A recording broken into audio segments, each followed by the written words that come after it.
Күйеуім іссапармен қалаға кеткен. Үйде жалғызбын, үнсіз түн. Үстімдегі жеңіл жамылғымен мені де, ойымды да жалаңаштап тұрғандай. Тәнім соңы не боларын білсе де, біреудің ыстық құшағын аңсап тұрғанын сездім. Кенет есік сықыр етті. Кешір, терезең ашық тұр екен, жел кіріп кетер дедің бе?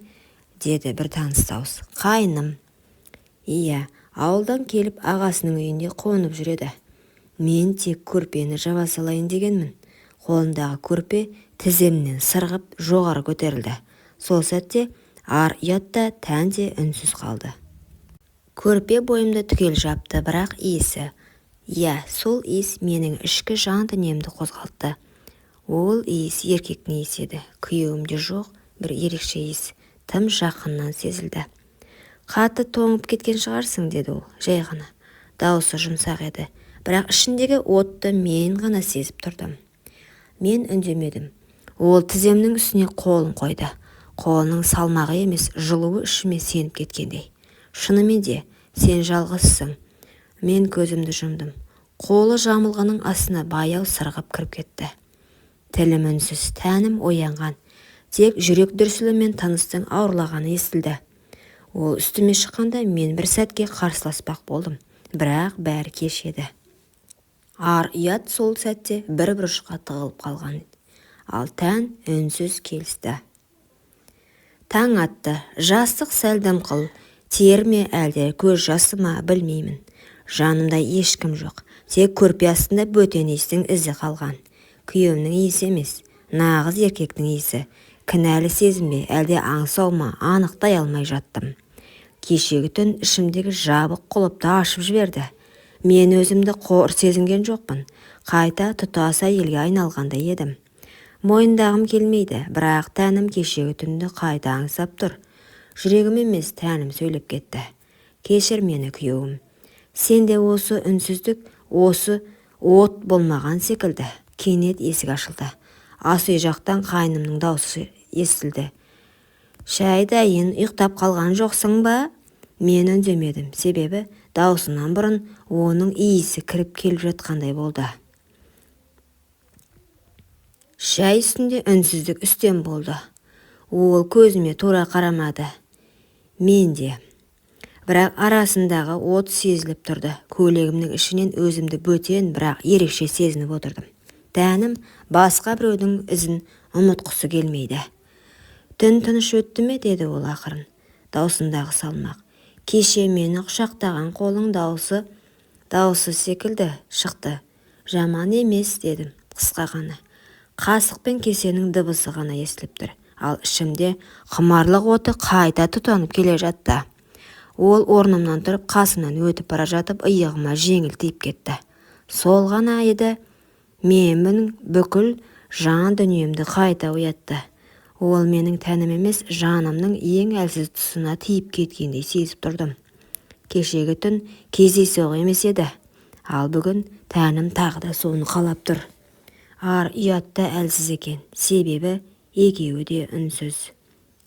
Сол күні күйеуім хабарласты. Ертең таңертең қана қайтамын.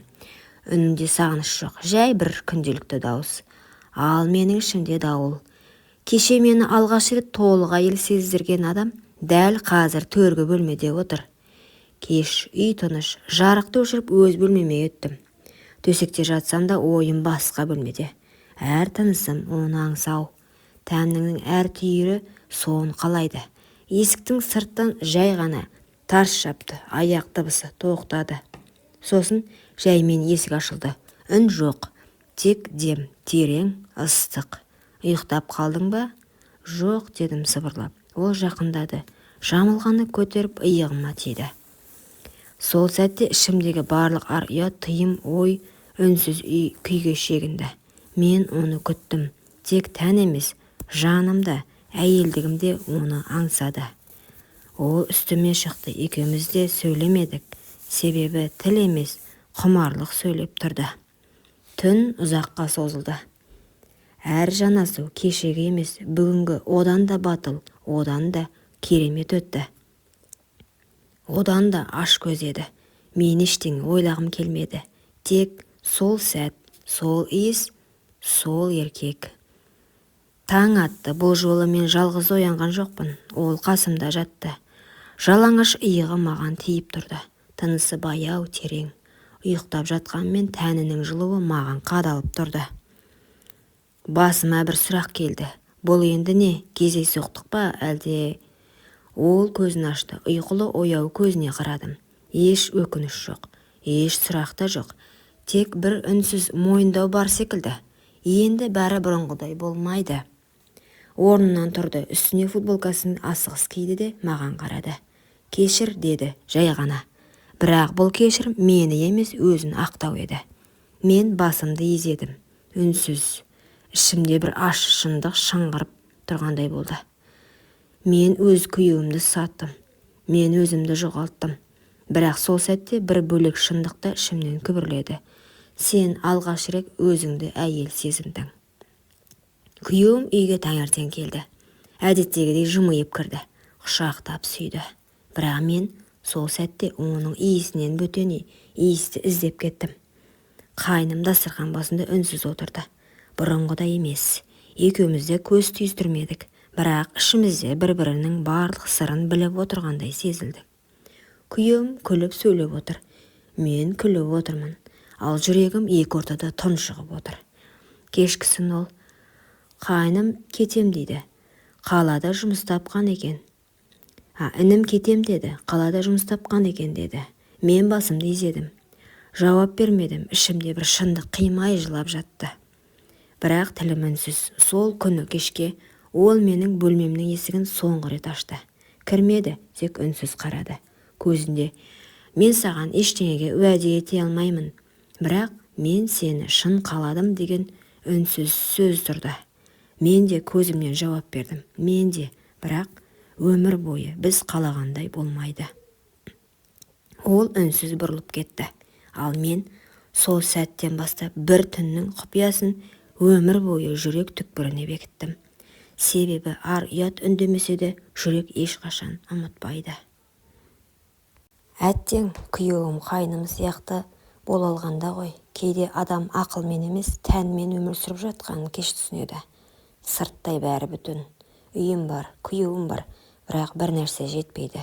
Жетіспейтін еркек. Күйеуім мені сүйеді, бірақ сүйіспеншілігі сабырлы, салқын. Мен әйел ретінде еркектің құшағында еріп кетуді аңсаймын. Ол міндетіндей ғана өтейді. Көзіме қарап не сезініп тұрғанымды түсінбейді. Ал қайным қараған жанарынан бастап құшағына дейін мені аңсау бар. Бір рет, бір-ақ рет сезіндім оны. Бірақ сол бір түн мені мүлде басқа әйелге айналдырып жіберді.